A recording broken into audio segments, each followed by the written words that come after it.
A man is found dead in this $3 million Point Loma mansion being used for an Airbnb. We have an update for you on our street survey, and you're leading us to potholes that are so big, cities are putting cones around them. More trash can carnage. These bins in Claremont destroyed by a city trash truck. So why are homeowners on the hook to replace them? We're working for you. An Oak Park man says a woman keeps stealing things from their mailboxes and harassing neighbors in the neighborhood for over a year. He wants to see changes in the criminal justice system. CBS 8 was San Diego's first television station, and that right there is the city's first skyscraper. We head inside the U.S. Grant Hotel. CBS 8 News Live at 6 starts now. A fight inside a $3 million home in Point Loma results in the death of a 38-year-old man. Good evening, I'm Marcella Lee. I'm Carlo Cicchetto. Police say the home was being used as a short-term vacation rental. CBS 8's David Goffson reports neighbors say they have complained about loud parties at the house for years. 2812 Poinsettia Drive.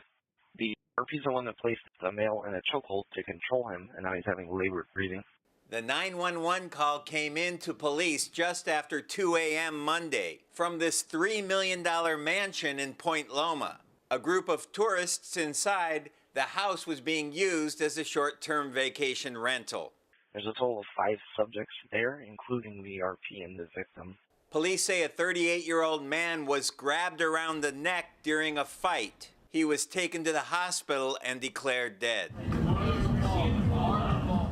Neighbors say they have been complaining about this short-term rental since 2021.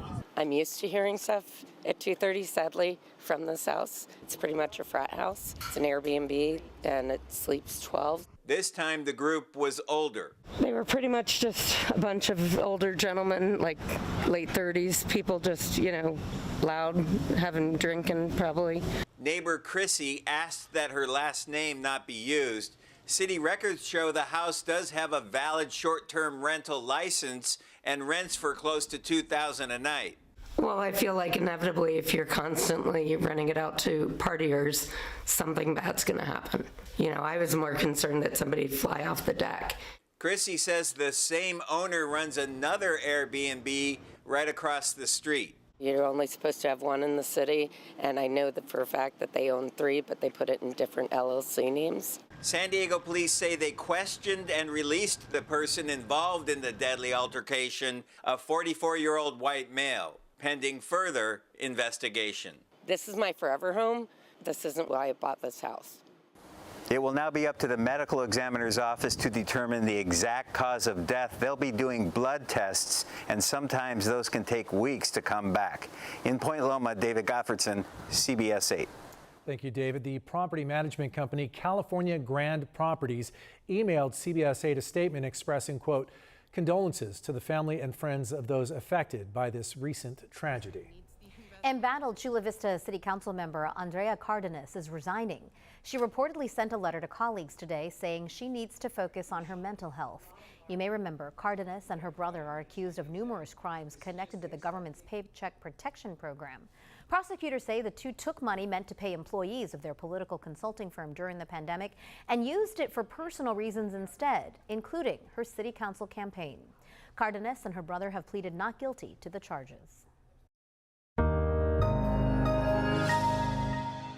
And another storm is hitting California with rain heading our way. Chief Meteorologist Carlene Chavis is here now with what we can expect and when it's supposed to get really heavy. Carlene? Yeah, it's been really light, at least through the past couple of hours. So we started to see a cluster of showers moving on shore for North County, and that was around 4:30 this afternoon. And then we saw it become a little bit more widespread, getting away from the coastline, and things are starting to dry up a little bit more. So we were still monitoring some shower activity, some light stuff that was impacting North County, and now we're looking at some drier conditions, but still a cluster of some rain right offshore. So when it comes to the heavier stuff, we're expecting that by tomorrow afternoon. That's going to take us all the way into Wednesday. So about, I want to say Tuesday afternoon all the way through Wednesday morning is when we're expecting the heaviest. Early afternoon hours as well, but then you notice that everything starts to taper off a little bit more past that.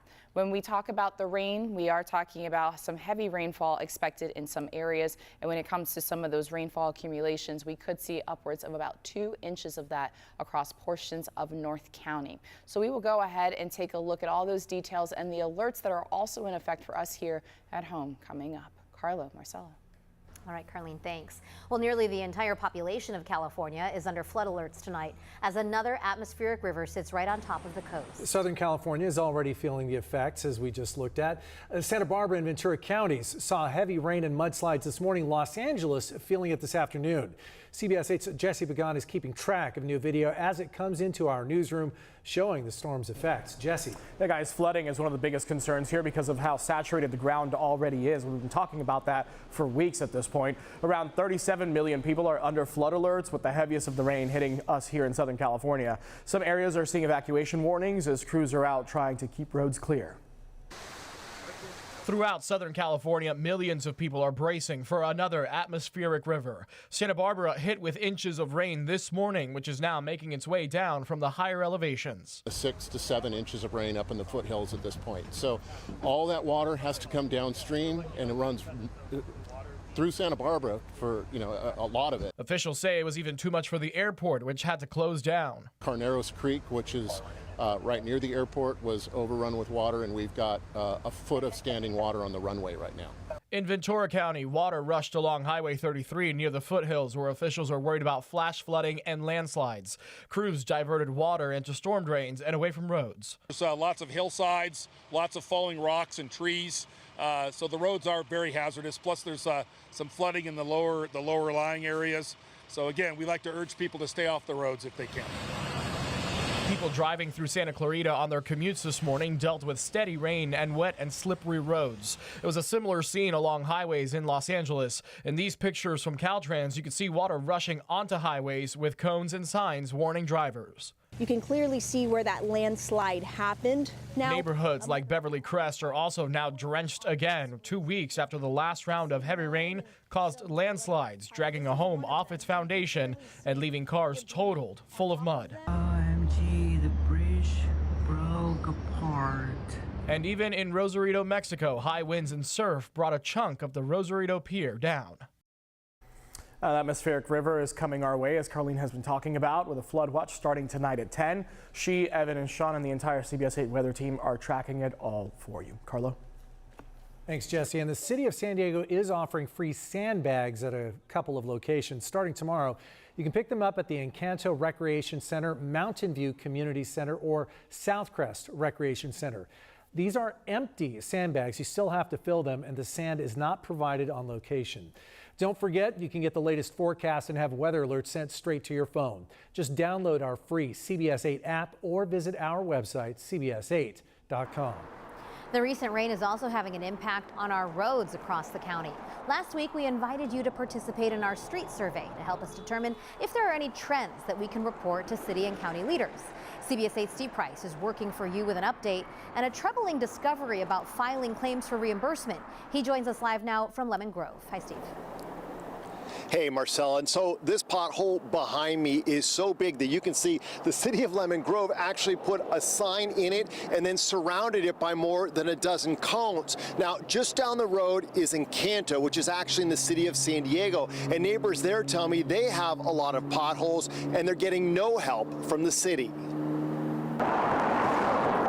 We asked you to tell us about the roads in your neighborhood, and 88% of you tell us they're worse today than a year ago.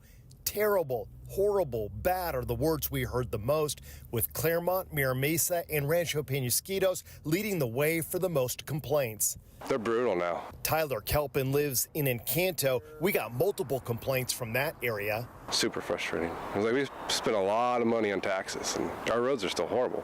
Tyler says he blew out 2 tires on potholes, but didn't bother to file a claim with the city to get reimbursed. I heard people try it, and the city is like, nope, it's It's on your own. Do it yourself. My daughter notices that there's a bubble in the tire. Dana Tate asked us not to show his face, but he did show us the damage to his rim from a pothole he hit last year. He filed a claim with the city and showed us a letter confirming they denied it. He called the city to ask why and says this was their response. They denied my claim due to no incidents being submitted in the Get It Done app for that specific pothole. Basically put, since they didn't know about the pothole, they weren't responsible for any damage it caused. Dana paid for a new tire, but was told if his rim gets any worse, it will probably have to be replaced. We deal with these potholes continuously, and I do more evasive driving worried about potholes than I do worried about other drivers. Dana says on a scale of 1 to 10, he rates his roads a 1. And you reported similar frustration all over the county. From Carmel Mountain, Lunar Landscape, disgraceful. Gold Coast Drive in Mira Mesa, terrible in all caps with 10 exclamation points. Escondido, terrible, deplorable, worse than worst. And with more rain on the way, many of you fear things are only going to get worse. And we did reach out to the city of San Diego to try and get some clarification on their claims process, how they decide what cases they're going to deny. But of course, this being a holiday, we did not hear back from them. That said, Marcella, we will continue to ask that question to make sure we get you some answers. Steve, I know personally I've changed my route around here, Kearny Mesa, where there are a lot of potholes. You know, you did focus on areas that showed up the most in the survey, but to be fair, are there some cities or areas where people said their roads were actually in pretty good shape? So what was interesting, Marcella, is we got, some responses from North Park where people said our roads are great, but then other people in North Park said their roads were terrible. So it really, I guess, just depends on where you live. I will say the one community that really is not showing up that much is Chula Vista. So they seem to have figured something else out. Maybe they'll share that with everyone else. But at this point, those drivers seem to be the happiest out there. All right, just got to stay alert out there. Thanks so much, Steve. A center that provides services to migrants here in San Diego could close this week if funding runs out. Local leaders are worried that if the center closes, migrants could be left stranded in airports and on the streets. The Migrant Welcome Center helps migrants connect with sponsors in the U.S. and offers legal services. The county has already allocated $6 million to the center since October. SBCS stands for South Bay Community Services. They run the facility. They say that they are working to find additional resources and funding to keep the center open. A San Diego police officer and 2 other people are recovering tonight after they crashed at the end of a high-speed chase. It started just after 1 o'clock this morning when the officer tried to pull over the car the 2 people were driving in on Logan Avenue. Police say the driver took off and the officer followed. The pursuit entered the 805 with speeds reaching nearly 100 miles an hour. Both cars went down a ravine on State Route 94 near the Kelton Road exit. You see the remains of the cars here, the wreckage. Everyone, though, is expected to be okay. That's good news. Still ahead, we're working for you to find out why some homeowners are on the hook when it comes to replacing destroyed trash bins. Plus, a long-awaited homecoming for a New York police officer after months recovering here in San Diego. And up next, people in one local neighborhood say they're being terrorized and not getting enough help from police.